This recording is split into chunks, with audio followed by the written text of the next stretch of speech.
Welcome to Cooking with Gerry. On today's show we're making another meal with eggs, but some other ingredients as well. It's going to be nutrition packed. And this could be for any meal, or it could be for a side dish along your other food that you have on the plate. And this can also be cooked in the oven, especially if you're cooking for more people than yourself. In the frying pan, I have on low heat about 3 or 4 tablespoons of water and 2 tablespoons of virgin coconut oil. It's been on the fire now for about 3 minutes, and inside is a handful of raw peanuts that I soaked overnight. First I washed them, then soaked them, and then drained the water and washed them again. I like to cook a little bit the raw peanuts because I'm not sure how they are if they are still raw. So, peanuts are here, and then we're going to add eggs. I have 2 farm fresh eggs I got from my neighbor yesterday. They were laid yesterday or the day before, I'm not sure. Small piece of carrot, washed, peeled, cut up into small pieces. A small apple, washed, and I removed the core, and it's been cut up into small pieces. And spinach, washed and cut into small pieces. And a small handful each of pumpkin seeds and sunflower seeds that were washed and soaked overnight, and then the water was drained and they were washed again. And the other ingredient will be 1 teaspoon of pure cocoa powder. I learned recently that if you eat pure cocoa or even up to 80% dark chocolate, it's really healthy for the body. Speaking of which, on that same video, which has the title Healthy Foods That Heal the Body, Starve Cancer, and Prevent Disease, with Dr. William Lee and Lewis Howes, there are 5 defense systems that the body has to protect itself. And I'll go through those 5 as we prepare the meal. So next thing to go in will be the seeds that I have right here, just to cook for a little bit, heat through mainly. So number 1 of the 5 defense systems is called Angiogenesis, which just means the creation of the cells. The body needs to create new cells because other cells are dying off constantly. And the blood vessels and how the body grows blood vessels is the process of angiogenesis. Number 2 is stem cells and the regeneration of these stem cells. So the carrot and the apple are going in.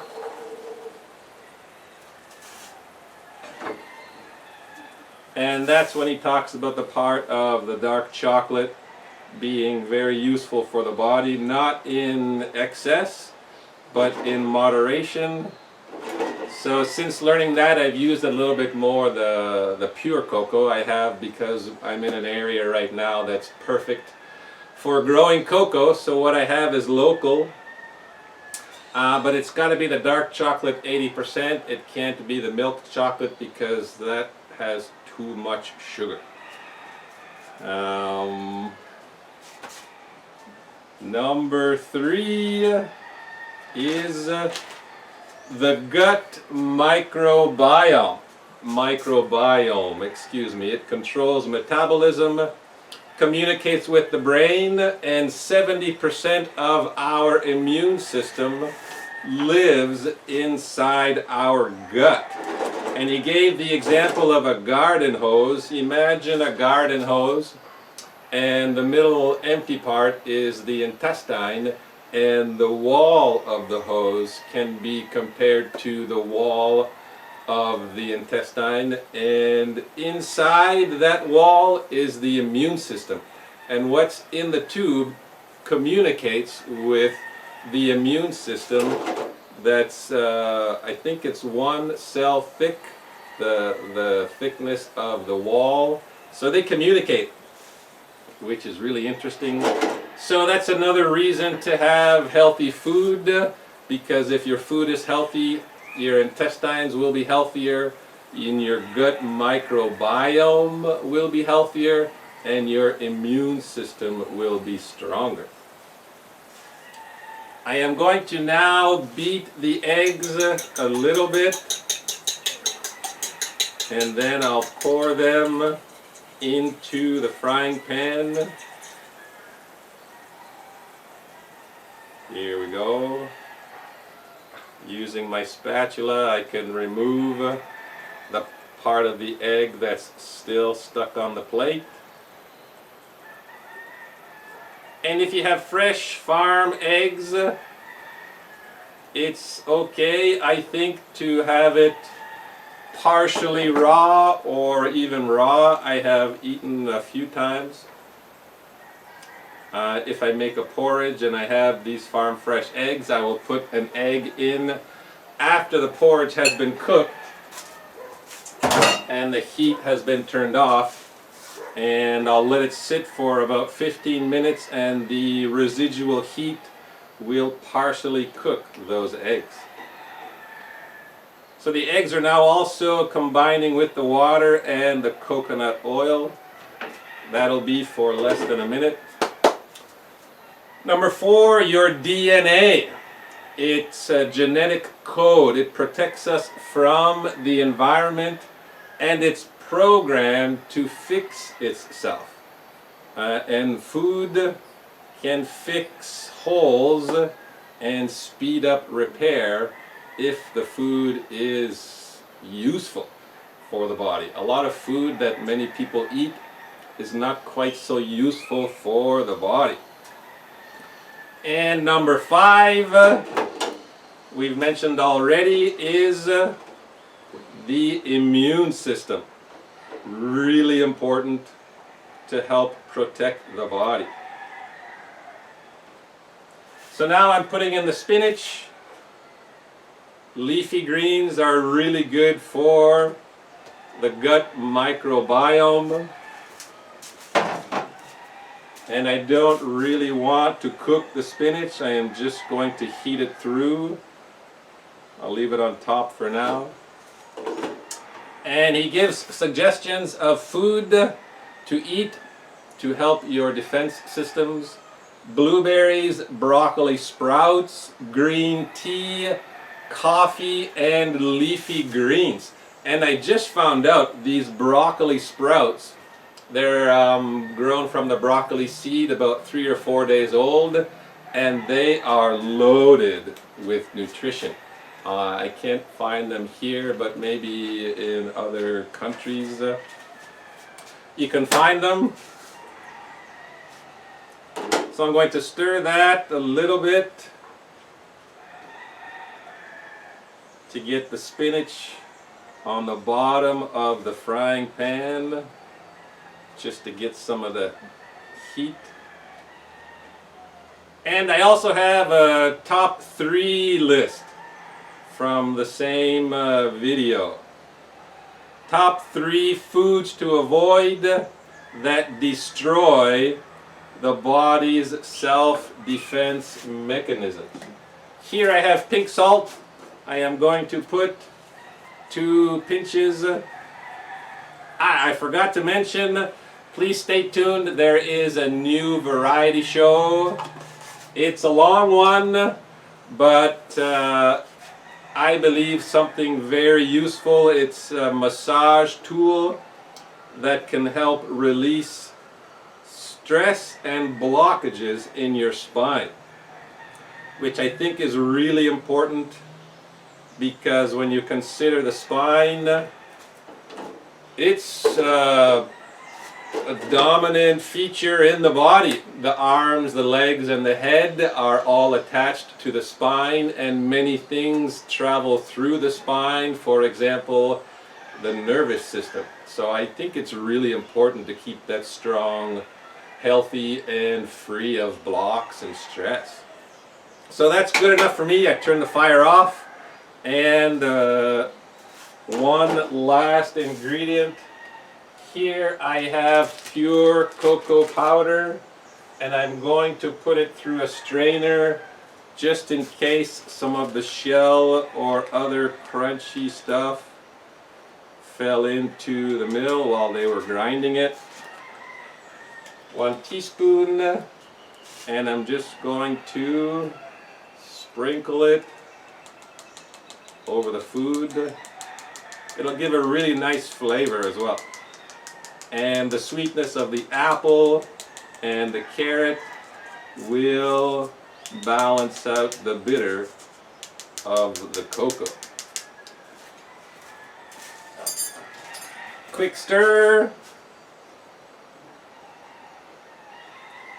And I am going to put some extra virgin cold pressed sacha inchi oil. Similar in properties to almond oil. Cold pressed is important as well. About a tablespoon. And there's my breakfast. Awesome. So 3 foods to avoid. Number 1, soda. Soda has a lot of sugar and other unhealthy ingredients. And he also explains, Dr. William Lee, that diet soda, those 0-calorie or low-calorie sodas, could be worse for the body than regular soda, and specifically worse for the gut microbiome. Stevia, if I understood correctly, can be okay. Just make sure you read the ingredients. Many times other ingredients are added to the stevia, so it's not pure. Number 2, processed meats are to avoid. There are some decent processed meats if you can recognize that it came from, for example, a chicken, or you have a nice roast beef sliced. That can be okay. And number 3 is ultra processed foods. Food that comes in a can or in a box that has a really long shelf life. It harms the DNA and it makes your cells age faster. So there's some good things to think about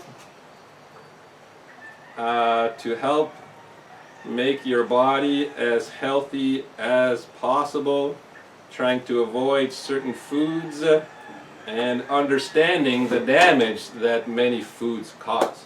So I am going to show you what the breakfast looks like. There it is, loaded with nutrition, whole foods, and please try something similar. Set up the camera. And there's lots of different ingredients you can use depending on what you like, what you have. I almost put ginger. I almost put a ring of dried pineapple. But I think this is enough. Lots of flavors. And it'll be tasty. Thank you for watching. And now we'll go to the variety show. For today's variety show, we're making a massage tool. Here I have what's known as a massage peanut. Really good for releasing stress on the spine and massaging the muscles that go up and down on the outside of the spine. I got the idea. This is the first one I made. I've used it a few times. It works really well. And I wanted to try one with this kind of pattern because it'll give extra sensory perception, if that's the right word, as it rolls up and down the spine. And here's how I did it. This is corrugated cardboard. You can see right here.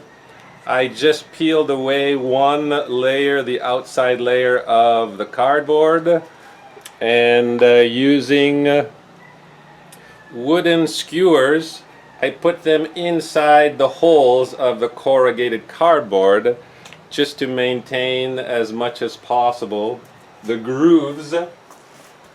And this will be the third and final step. The first step was the base. Second step was getting the middle part, and I have here some old rusted nails and one piece of small diameter iron rebar that I found on the ground 2 days ago.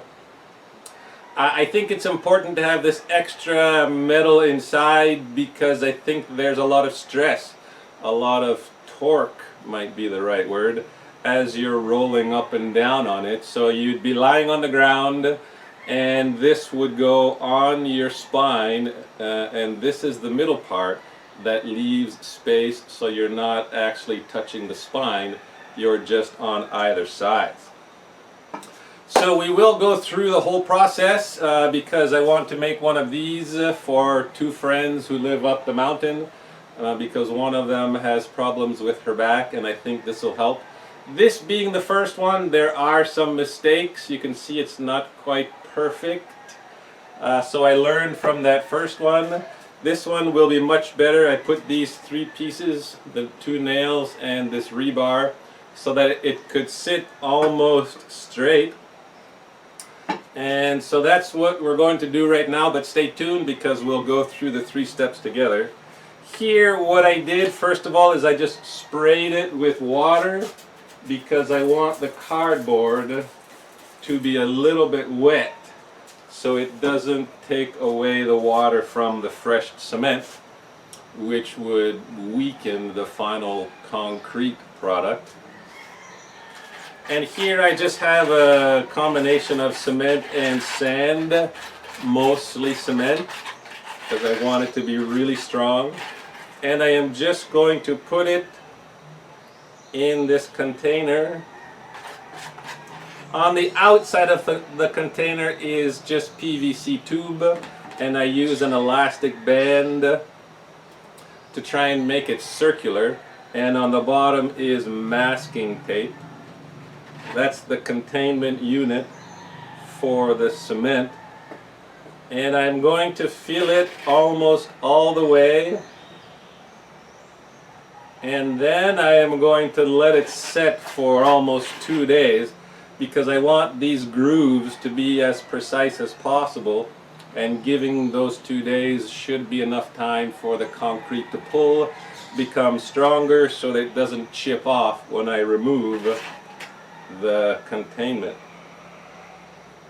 So here, that's almost enough. I'm just going to knock it a little bit to remove any kind of air bubbles that get created when cement is made. Also important to use the spoon along the sides because there could be air pockets, air bubbles that show up on the outside.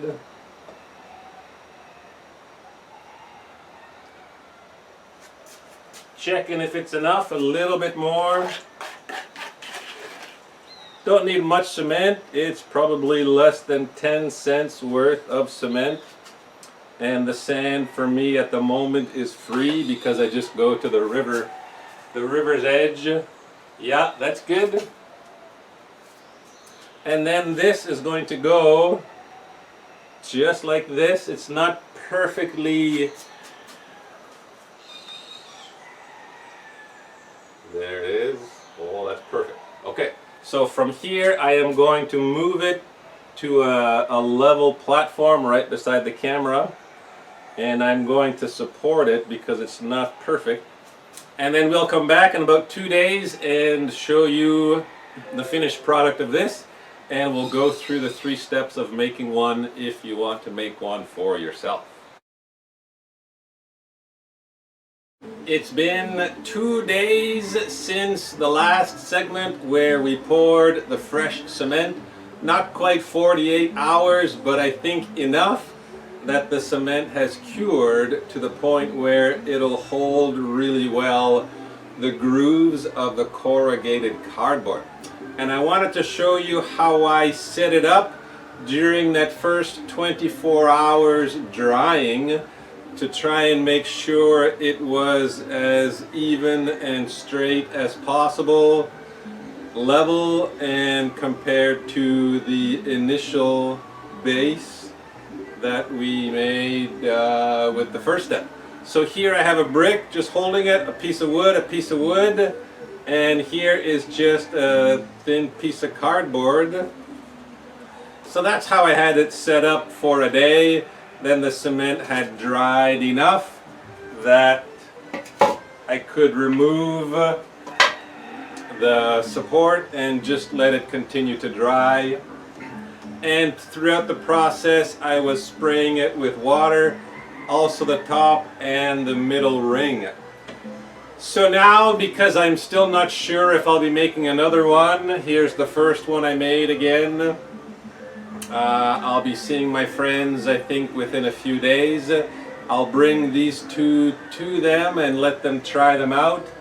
And if they don't want to use it, then there's no point in me making another one until I find someone who might want one.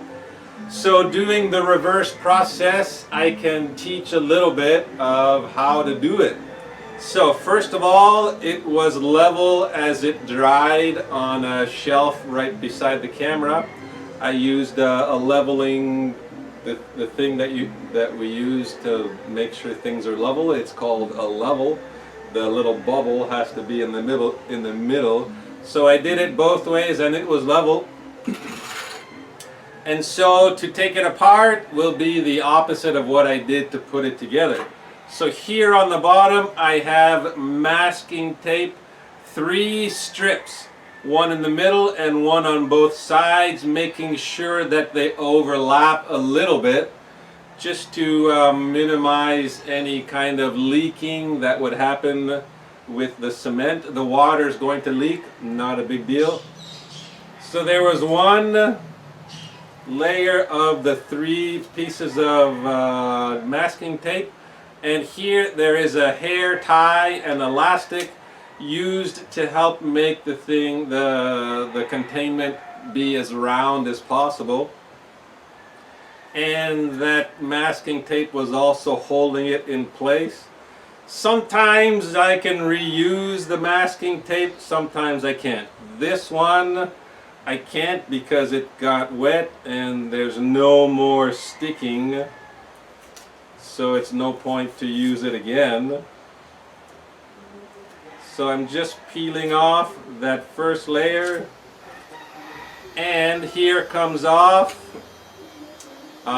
just the PVC tube that I had cut for previous uses. I've used it many times. If you clean it properly in between, it can be used a lot. This is very solid plastic or whatever it is, polyvinyl chloride.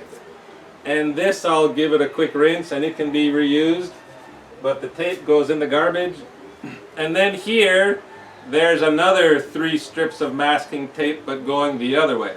The outer 3 went this way and these ones are going this way. These pieces of masking tape also probably not able to reuse. And then here is the containment, the PVC tube that's holding the cement. It's the same as this, but I cut it to make it a smaller diameter because that one was too big. So this tape comes off. And it'll stick a little bit, but I can remove that very easily by scraping it off, which I'll wait to do just to give the cement probably 2 more days of curing before I scrape it. This one has had enough of time to cure, so what I can do with a used piece of sandpaper, I can scrape it and get the tape off. So the containing PVC tube just sprung open, and that too can be reused. And here is the piece of cardboard that has these little pieces of wooden skewer to maintain the shape of the corrugated part. And what usually happens is the cardboard peels into its layers, and then I can probably reuse these wooden skewers if I want to do something similar again. So I'll just put them here and let them dry out. When they dry, though, they might lose their shape, they might become swollen, and I might not be able to use them. So now is when I find out if the grooves kept their shape, and they look really good. So I'm just putting that cardboard in the garbage because I don't want to reuse it. So here is the fresh piece. Oh, maybe I'm too close. So what I'm going to do now is with a sharp edge, I'm just going to scrape off that little bit of excess. And with this screw, a long screw, I'm just going to finish the grooves where the cement kind of leaked under. But first step is with this. Just scraping it so it comes level with the rest of it. I don't want to go too aggressive, just a very gentle finishing, and then in a couple days I'll go a bit more aggressive with the sandpaper.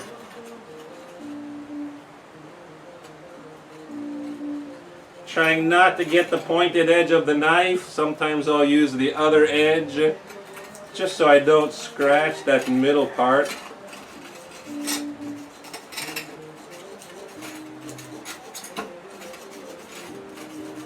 So I think that's good enough for now. And then with the screwdriver, I am just going to get the grooves. Make sure it maintains that groove all the way, the thickness of the roll.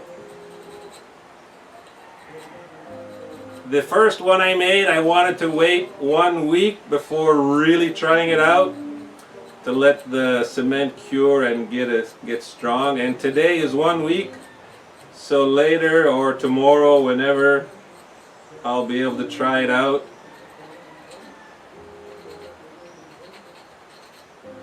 So this is what I'm going to do. You don't need to watch this, I don't think. You get the idea. And when I'm done this part, I am going to wash it under the sink. And oh, that one's pretty thick. I'll be a little bit more gentle with that one. So if my friends try it out and they like it and they want to have one for themselves, that's when we'll go through the 3 steps, the different cement pour. And I'll be able to show you. If you're not used to cement, I don't think this would be a good first experiment with cement. It's a bit tricky, but it was very simple, and this one the first one was even more simple, so maybe we'll get a chance to go through all 3 steps, but if not, if you know cement, you could easily do something like this, and it'll help your spine, because I learned years ago, you're only as young as your spine is flexible. You could be 20 years old, but if your spine is in rough shape, you're not going to move like a 20-year-old. You can be 70 years old, and if you've taken care of your spine, then you could still move like a 25-year-old if your spine has been taken care of. So that's what I like to do every day. I'll do some exercises and stretching on my spine just to try and keep it flexible, limber, and strong.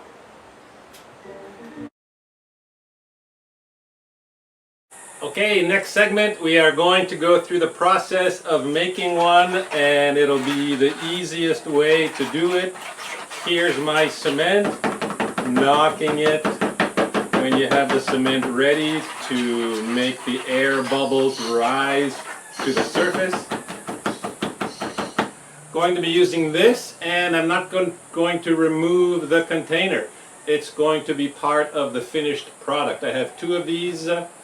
There was mackerel inside. I washed it, let it soak in a diluted chlorine solution for a couple of days, then diluted vinegar for a couple of days, so it doesn't smell like fish anymore. And with the cement inside, there should be no problem with the fish smell. But here's a quick update.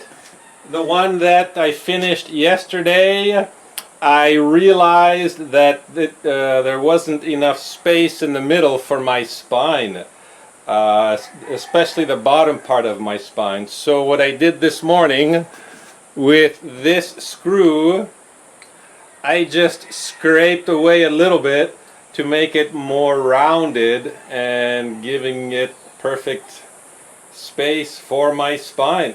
I'm still going to wait probably 2 more days before I try it out, just to let the cement cure and become stronger, and then I will check it out to massage my spine, and specifically the 2 muscles that run up and down on the outside of the spine. So let's get started. First, I just need to fill this tin with cement. And the difference between this one and this one is this will be less intense, which is better if your spine has a lot of tension, because this one could be too much. It could be the opposite of relaxing and releasing stress. So this would be perfect, I think, for my friends, because they have a fair bit of stress in their spine. So I want them to be able to relax and release the stress. So there we go. That's full. Leveling it. Okay, and let me show you this. I found this on the ground. I don't know what it's for. Could be for an engine. Who knows? Anyway, so I cleaned it, and it'll be the middle part to provide the strength that I think will be necessary. So this is in the middle. Here I have something to hold it, just a rectangular plastic container. These pieces are going to hold down the opposite end, and I have 2 wooden skewers that are going to hold one of the washer ends up, just like this, and it should sit perfectly. There it is. So as centered as possible, doesn't have to be perfect. I am going to, the next step tomorrow will be to make a center core using the inner roll of a toilet paper roll to create the container. And now we wait. I am going to move it beside the camera. I have a level platform. And we'll come back tomorrow for step 2. Part 2 now, it's the next day. This is how we left it. I want to explain a few things that happened in the past day. After about 3 hours, I used this. It's just a thick, straight metal wire. I used this and I put it right here, making sure both ends of the wire were touching both rims of the can, and just a gentle back and forth motion from the middle to the outside on both sides. I think I did it a few times. And then I very carefully moved the containers so I could get the other parts that I couldn't get with the first 2 passes. That's just to level everything out. There was some cement that dripped over the edges, but I let it be until later. At the end of the day, about 8 hours after the initial pour, I was able to remove the setup because the cement was solid enough, and then I gently lifted it so that I could clean that cement that had dripped down on the bottom, on the sides, and a little bit of the rim. Let me show you. And here I also want to show you there's 2 thick metal washers that I want to separate now in this next step. So the way I am going to do that is, this is an elastic band that I have doubled, and I'm going to put it around the top washer just to hold it in place for now, because I think there's more strength if they're not connected during the cement pour that we're going to do now. This is a piece of toilet paper roll tube that I cut, and I'm using the factory cut edge because it's straighter than my scissors could do. And this goes in the middle. This piece is not quite centered, but now I can do a little bit better with the centering, and it doesn't have to be perfect. I also want to explain with the previous ones that you saw at the beginning of the variety show, I didn't use a bolt. You might have a spare bolt rusted lying around. I didn't find this until later. So I used rusted nails that were some straight, some were bent, and I made the tube smaller. Hell, you can hold it together with tape or with an elastic band. I made it smaller than the final tube because it's just to hold those nails so that they're going to be inside the final pour. So in case you're going to do this, I don't know. So I want to get this wet, the cardboard. Excuse me, I forgot the spray bottle. I want to get the cardboard wet so that it doesn't soak it doesn't absorb the water from the new cement. So it's just wet, a little bit wet here, and I have a small container of cement. It's helpful when you're only making a small amount of cement to have smaller containers. And I just need a very little bit. So I'm going to pour this in.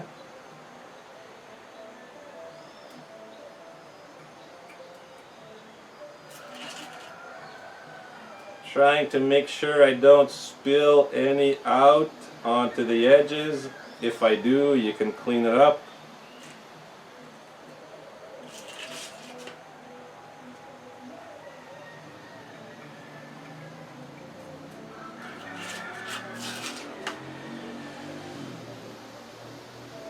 I don't want to fill the tube because the last step is going to be using the other tin to make the other side. So I'm just going to fill it up a little bit, and I can use this straight metal wire just to make sure that the cement is falling all the way down. No empty pockets anywhere. And I can also clean the edges and my fingers. Clean the edges, put it inside.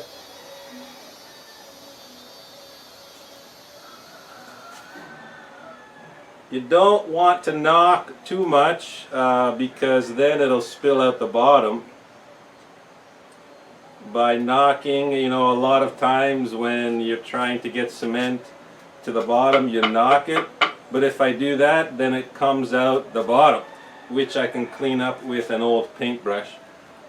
So now I'm going to try and center as best as I can without having proper specific instruments, and that looks pretty good.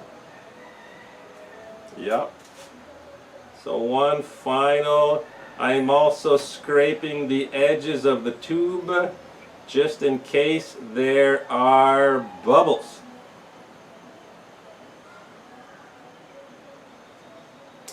And how high you make it, the width, depends on the width of your spine. The bigger vertebrae are at the bottom. If you're a taller person, you'll have bigger vertebrae. If you're a shorter person, your vertebrae will be smaller. So I think that's good. It's filled up to about here. And now I will remove the elastic band that's holding the washer so that the washer falls down now into the cement. And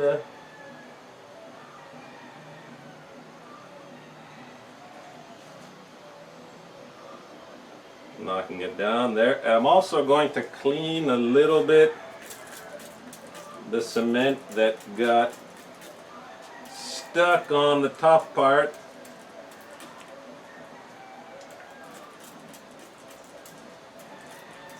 And having a little bit of extra water will slow down the curing process. The slower cement dries, cures, the stronger it will be.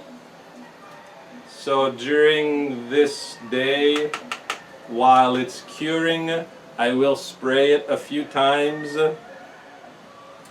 And I am going to transfer it. First I'm going to clean up the little bit of cement that leaked out the bottom, and then I'll transfer it to the level platform, and we'll be back tomorrow for the final process.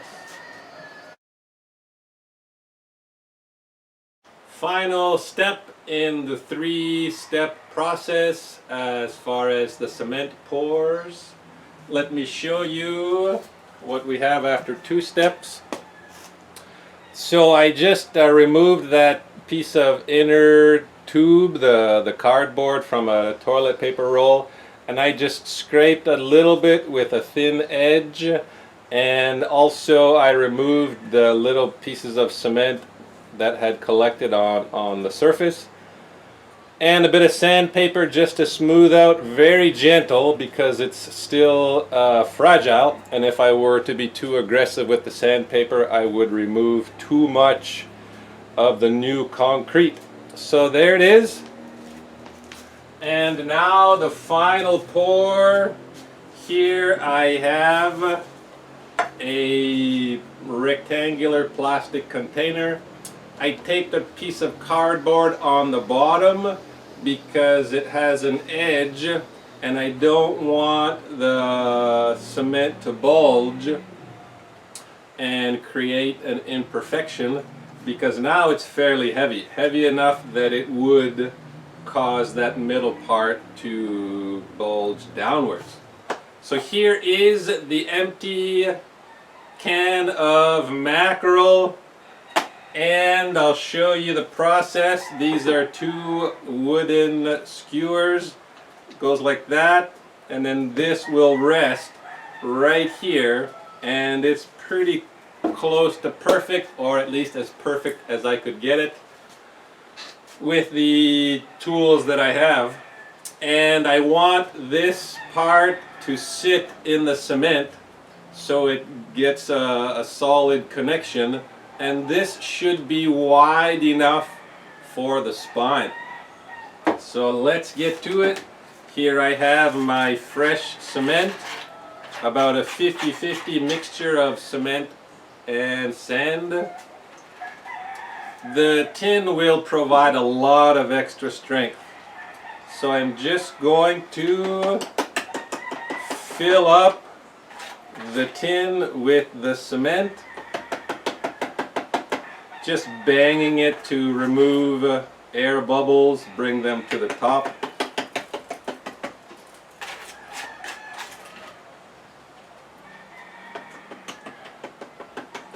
One more, I think. So there we go. It's not quite full, but I think with the displacement of the cement as this goes in, it will fill up. So I'm just going to knock it. I see some air bubbles coming up. And using the spoon, I'll just remove those air bubbles. And then the skewers go across, and the skewers are going to bend. But that's what I want, because otherwise it would have been too high. And I'm going to put this in. First I'll get this wet. Getting it wet so the new cement adheres better with the not so new cement, the 1-day-old cement. And that goes right in the middle, and I will line it up as best as I can, the 2 cans, so that they are as perfect as possible without equipment, without specific measuring equipment. And it's a little bit not level, but what I'll do is I will put a weight on top to make sure it's level, probably just on one side a broken piece of tile. So I'm going to transfer this over to the level platform I have, and the same thing as I did with the first base. After about 3 or 4 hours, I'm going to take a sharp edge and just flatten the new cement so that it goes over the ridge of the top of the can, so that's also covered.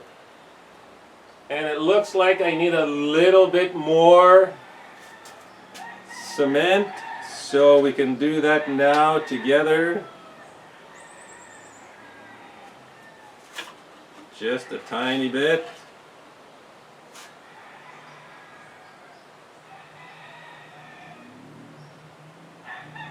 There we go. And then this goes back in. So that's it. I wanted to say also, if you want to avoid this whole process, you can just buy one of those massage peanuts. They're available at most sports stores nowadays. Or you can find it online. It's made of a very heavy, thick rubber, and it's quite heavy, almost as heavy as cement. The one I have, the price was $13 Canadian, and you don't really want to go less than $10, otherwise you're going to get an inferior product. And you don't want it to be hollow on the inside, you want it to be full. There are some available that are filled with air, which is much more gentle. If you have a lot of stress in your spine, that might be the best for you for now until you release the spine. But maybe in 1 or 2 weeks or 1 or 2 months, you will have released the tension that's in your spine, and you'll be ready to go up to the more aggressive, thicker, full rubber. Or if you don't want to do this with cement, maybe you know someone. The cost is really low. I don't know, let's just say 20 cents worth of cement, and everything else was basically free. You could hire someone to make one for you, or if you have a friend or you yourself, it's a fairly easy do-it-yourself project, and the health of the spine is very important. So I really think everyone should have one of these, and in a few days when this has cured, I'll be able to show this to my friends, and it'll help with their spine problems. So I know this has been a long video. Thanks so much for watching all the way to the end, and we'll see you next time.